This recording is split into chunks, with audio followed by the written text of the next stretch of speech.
one step beyond.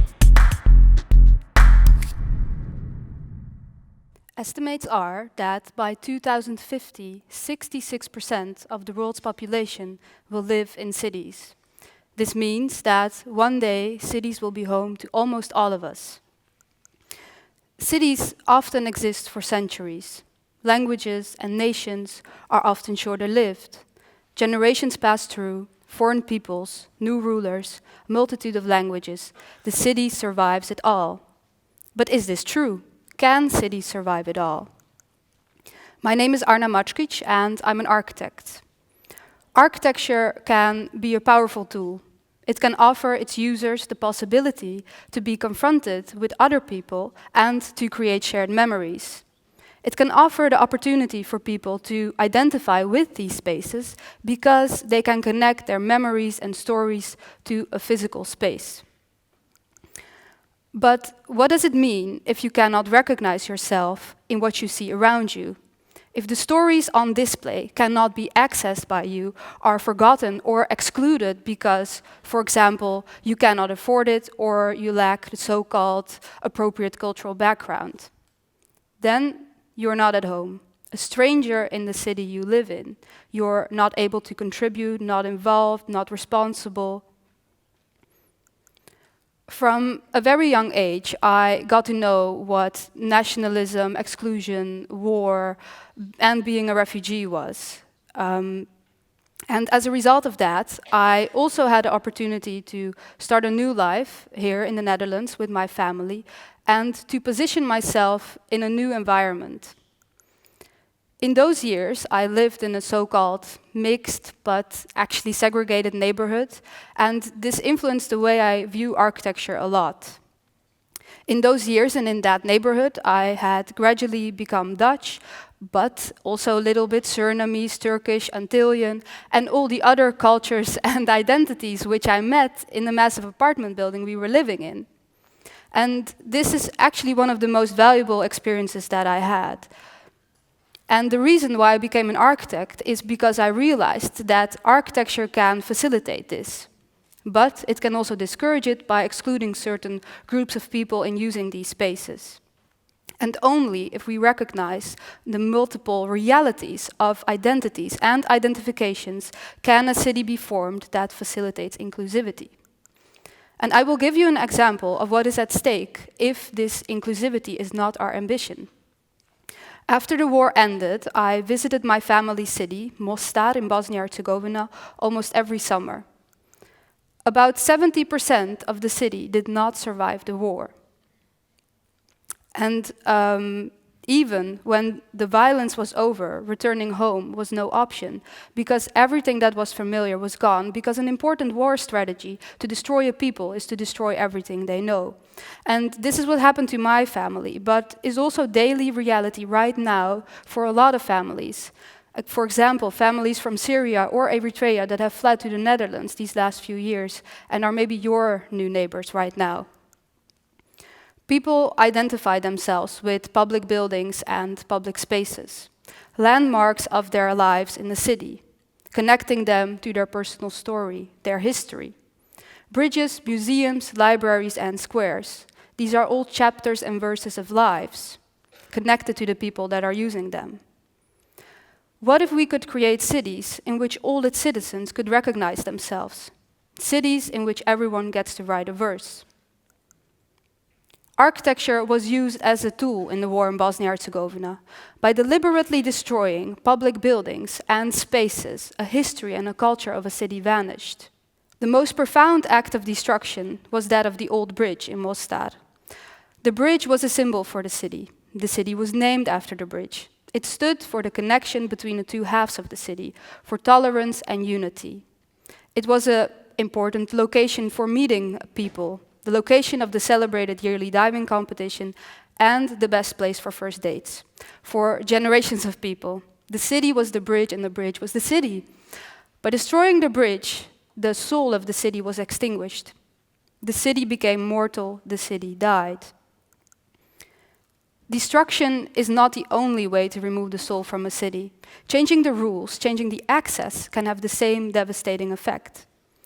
And when I visited Mostad after the war, I saw how a lot of public places were transformed into nationalist hotspots, where certain rules and politics applied, and where specific groups of people were excluded.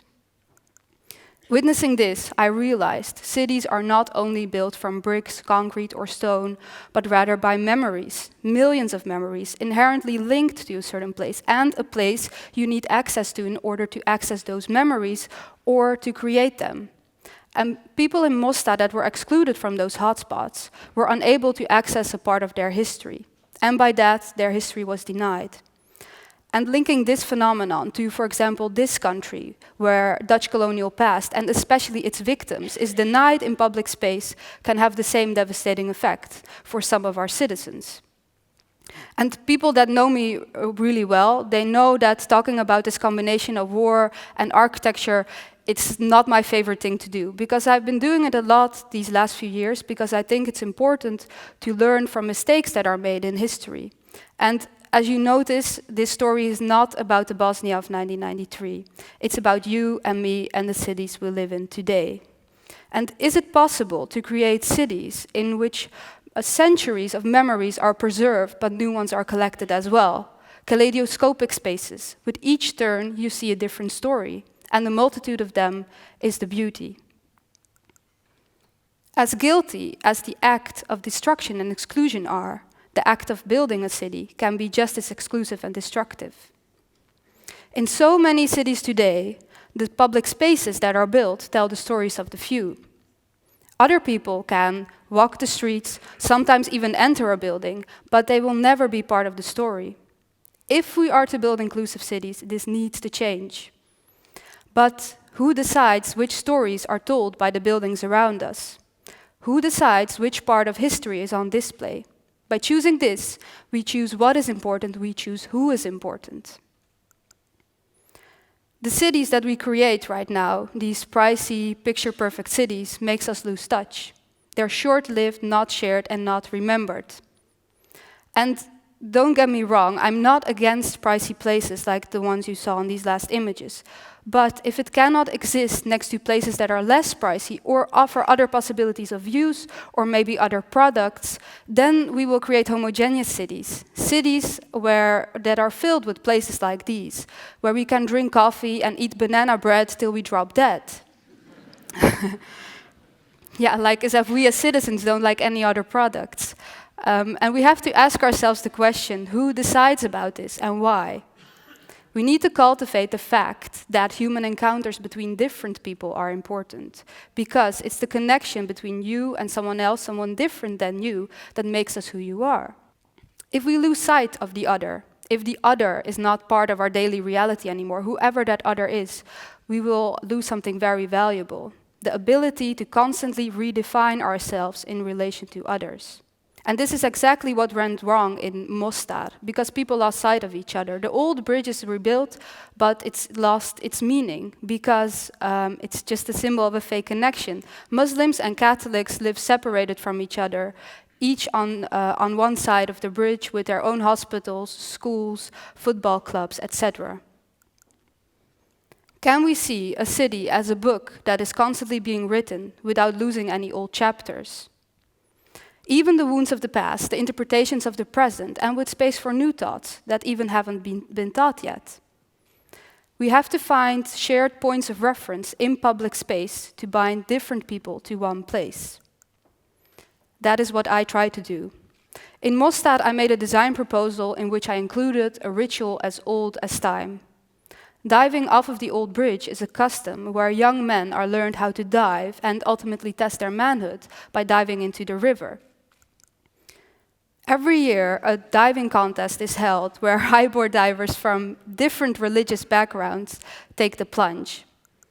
And in this urban activity, it doesn't matter who you are or where you're from, it connects people through the courage to do so. I use this to design a monument which is dedicated to the ritual of diving, where citizens can learn step by step how to dive from great heights, and with the plunge from the new old bridge as the final step. The 3-second jump towards the water provides a feeling of weightlessness and freedom, where one becomes detached from everything around oneself, including the struggles of living in a divided city. In order to give all stories, past, present, and future, the space they deserve, we need to start creating cities differently, with public space and architecture that creates and facilitates encounters between different people through shared rituals and activities. We need bold policymakers who recognize the power of diversity and inclusivity. We need visionary politicians from different backgrounds that are willing to listen to the stories of all of their citizens and are true representatives of those who they decide for. We need architects to create public space that connect people and that reflects shared history and possible futures. I invite you to walk the streets, write your own verse, and to open up to all the unknown stories of your fellow city dwellers. Thank you.